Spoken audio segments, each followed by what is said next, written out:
Hi, I'm Charlie Nance with Country 1037 and the Taking Dead Aim podcast, which leads me to how I met this guy.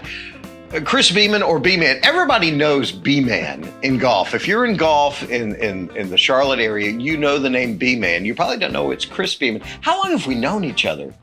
We've known each other for what, 5 to 10 years? 5 to 10 years. Just through golf. Yeah, and I got to know Chris, and he still does this. B-Man does ratings for golf. We'll get to the TripCaddie thing in a second, but how I got to know the B-Man is he does the definitive list for public golf courses in the area, and you've been doing that forever. Rarely have we agreed. Most of the time we argue vehemently, but we've become friends over it. Gosh, when did you start doing that list? So I started doing that list about 10 years ago. Had the golf website doing reviews for about 20 years. So I just got tired of people asking me, hey, what are the best golf courses? It's like, okay, I should make a list. I should have my answers ready for when people ask me that question. So. And just out of curiosity, because in that time, internet golf has really exploded, and especially in the last 5 years, the internet golf community has really exploded. How long did it take for your list, which was probably at first kind of a passion project? How long did it take before that became mainstream and everybody was paying attention to it and it was being picked up by sources?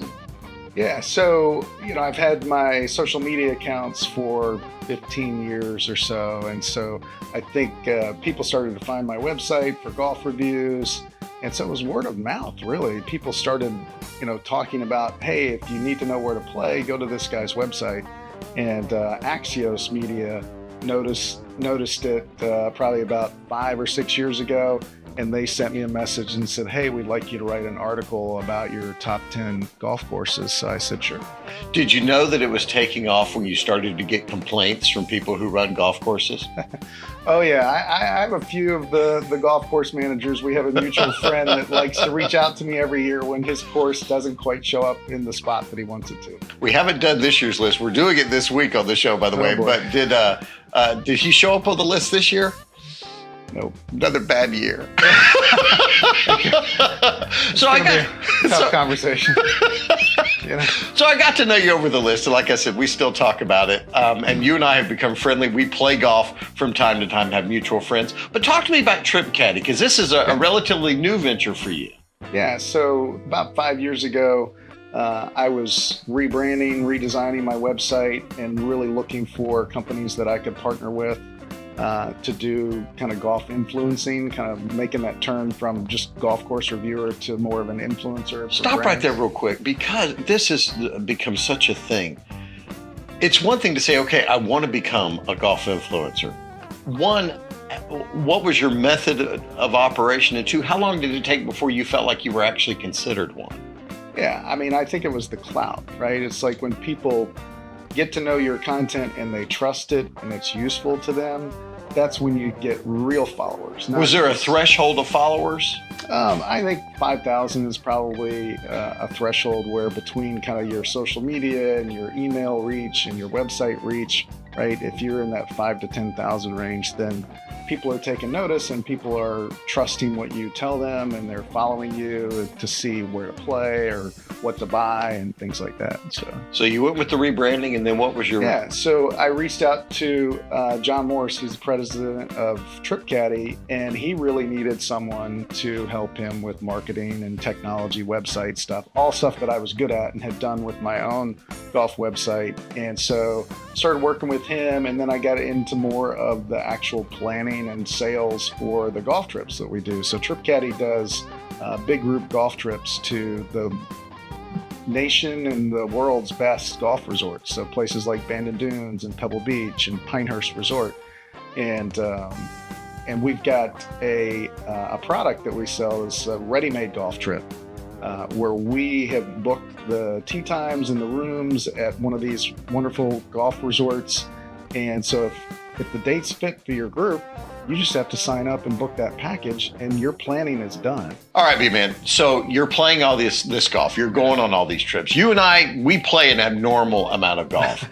And here's what I know.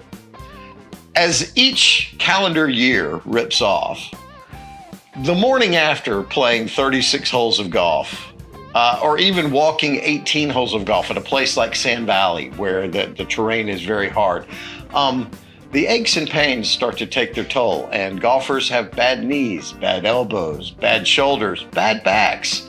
And a place like NeoGenix's, this is where we get things taken care of. And in fact, you had issues. Yeah, so I mean, I'm 51 years old, and I very active, always have been, right? Played flag football still, softball still, and then a lot of golf. And it's one of those things where, as I got older, had arthritis flare up.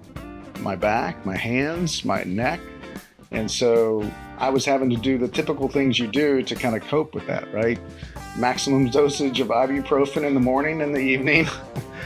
Just the old Advil milkshake. Yeah. Before I would play golf, play flag football, I would spray icy hot on my back just to kind of numb the pain. That's a great smell, by the way. Oh, yeah. The chicks love it. I have a funny story about that. Yeah, I mean, just to warm up and loosen up, I would have to do those things. And that would get me through it. But I mean, it was limiting, right? Because that can only help so much. And it only buys you a little bit of time. Right. I would have to spray icy hot on my back probably another 1 or 2 times during the round of golf. And if I played several days in a row, you know, I was holding on, right? I was not 100% each day, right? It got progressively worse. I mean, it got to where I couldn't even practice putting for more than 10 minutes. My back would start hurting, right? Just bending over, doing all that putting.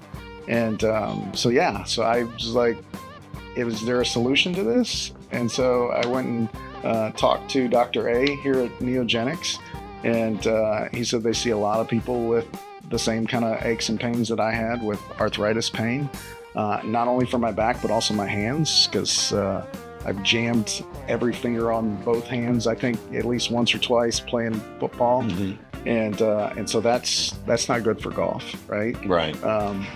Because we talked about how much golf I play. I play 200 rounds of golf a year, and it's not just a hobby, it's what I do for work. So I have to be on the golf course a lot. And so when we talked about therapies at NeoGenix's, the Platelet Rich Plasma therapy, the PRP therapy, was the one that he recommended for me. And I was like, okay, that sounds great, right? There's no surgery, it's just taking your blood and then giving you the injections right into your joints where you have the pain. And so I was like, okay, I can handle that. You know what I always appreciate about Dr. A is when you have those conversations with him.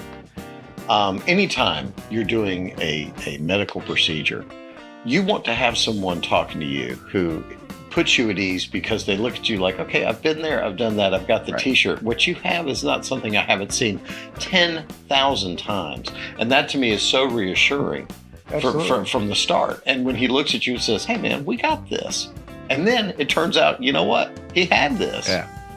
Yeah. So I had those PRP injections done, and then, you know, slowly started to notice the difference. It was probably about 4 or 5 weeks after I had the injections. I had a flag football tournament where I played 3 games in the day. And then later that afternoon, I had to help my son move an entire apartment's worth of furniture into his new place. And so, number one, that's not something I could have done in the same day before without a lot of Could you have even done one of those? Could you have done the 3 flag football games? I would, but I would be out of commission just for incapacitated 3 or 4 days after that to recover. And so I did that one day, and I got up and played golf the next day. And I was like, this is different. Wow. This is better. This is 30 years old. Yeah. I like this. And then it was about 2 months later. So now we're like 8 to 10 weeks out from my injections. And I was working the Wells Fargo Championship. I had a media pass, and I was doing content for them all over the course. They're at Quail Hollow Club. And you know Quail Hollow, right? Up and down. Not the easiest walk in the world. And so I was walking from one end of that course to the other for 8 hours a day, standing, walking around, not taking many breaks, 7 days in a row, every day of that tournament, from the practice rounds through the actual tournament rounds. And I got up the next day, stretched a little bit, and I felt like I was 100% again to start the day. And that was like 2 months, maybe 2.5 months after the injections. I was like, okay, this is different. Because I mean, I've spectated at that tournament for a couple days in a row and had aches and pains. Yeah. But this was 7 days in a row, you know, sun up to sundown. So that's when I was starting to say, hey, I need to go back to Dr. A and tell him this is really working, right? This is making a huge difference. Well, so when it finally went over the edge for me, and now I'm singing the praises of this therapy, was so 3 months after that, and you've heard me tell you about all the golf I played in June, right?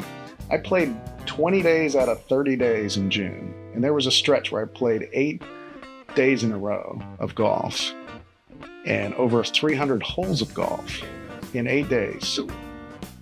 Didn't need ibuprofen. I used no icy hot for my back. Like I said, I got up each day and I stretched, and I felt like I was starting each day 100% again. I haven't felt like that since I was probably 25 years old, 30 years old. I mean, it's just, I have no restrictions now on how much golf I play. I mentioned that I kind of golf influencer, and so I post a lot on social media, all the rounds that I play and videos of me swinging a golf club. And so I'll catch up with friends that have only seen my travels, right? And they'll say, how did you do that? There's no way I could have done what you did. It's like, is your back made of steel? And I was like, it was that PRP therapy that I had at NeoGenix's. I mean, it's just worked wonders for my back pain, my recovery, and just having no restrictions on how much golf I play, how much physical activity I have. I don't have to compensate for that anymore. You know, low-key, who is the most happy about your PRP therapy? The guys who play golf with you, who no longer have to spray your back with icy hot. I don't know how happy they are, because now they used to know, hey, that second or third day, I'm going to be able to win some of my money. Oh, there's that, yes. Now it's like, man, he's 100% every day. So I don't know that they're super happy about it, but they're definitely jealous. Well, B-Man, just spell it out for everybody. Just like you would spell it out as to what the best course is to play, spell it out for them, your thoughts on NeoGenix's if they're experiencing the arthritis, the little aches and pains that we all get as we get older. Yeah, to me, it's a no-brainer to go and get a consultation. Have them take a look at your body, at your, hear what your symptoms are and how bad your pain is, where your pain is, because there's a life-changing solution out there to be able to play golf as much as you want, to be able to have as much physical activity with your friends and your family as you want. Like I said, I was optimistic about this therapy, but it's blown away my expectations of just the recovery and the lack of pain that I now feel being able to get up every day and do what I love.